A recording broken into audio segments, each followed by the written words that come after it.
For our presentation, we chose to use Twizzlers for our visual aid. We're using different colored Twizzlers to differentiate the maternal and paternal chromosomes. We're using red as maternal and yellow as maternal. We're also using video clips to reiterate that these processes permanently divide cells.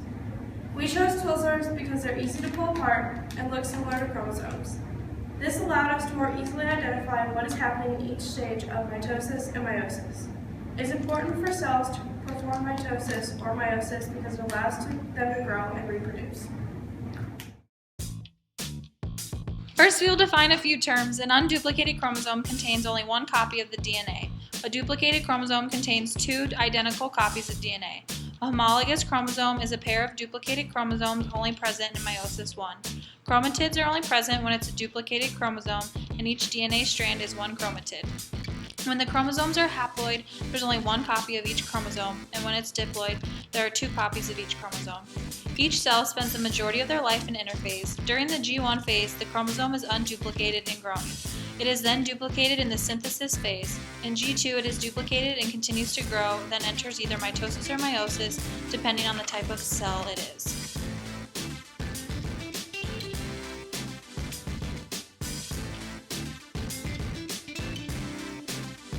In the beginning, we have a diploid number of 6. This means there are 6 duplicated chromosomes. They condense and become visible.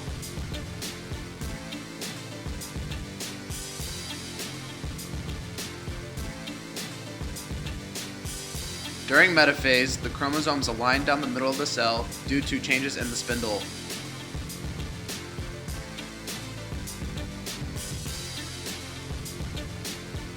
The duplicated chromosomes are then pulled apart to opposite sides of the cell.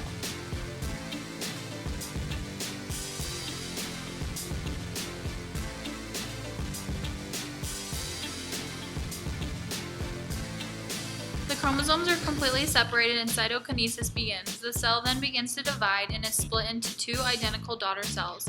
The cell is still diploid and the chromosomes are unduplicated.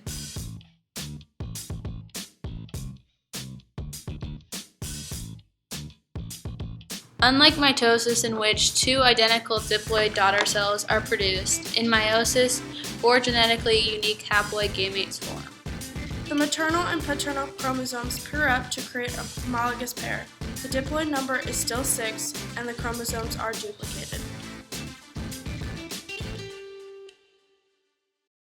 The homologous pairs begin to line up in the middle of the cell due to the pull of the spindle apparatus. The arrangement of the homologous pairs are random, which allows for more genetic diversity. This is called independent assortment. The homologous pairs begin to separate by being pulled apart by the spindle apparatus. Random segregation occurs in this stage since the separation of the homologous chromosomes is random, so each gamete has an equal chance of receiving either chromosome. The cell then splits in two with 3 sister chromatids in each cell. They are now haploid.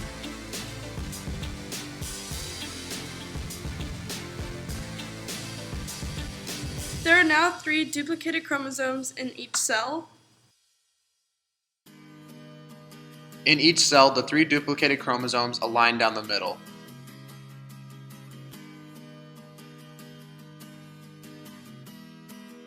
The duplicated chromosomes are then pulled apart in each cell and go to separate sides of the cell.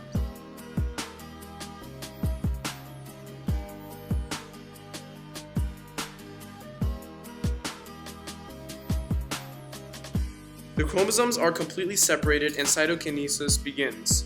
The cells split with 3 unduplicated cells in each, thus creating 4 haploid and genetically unique cells.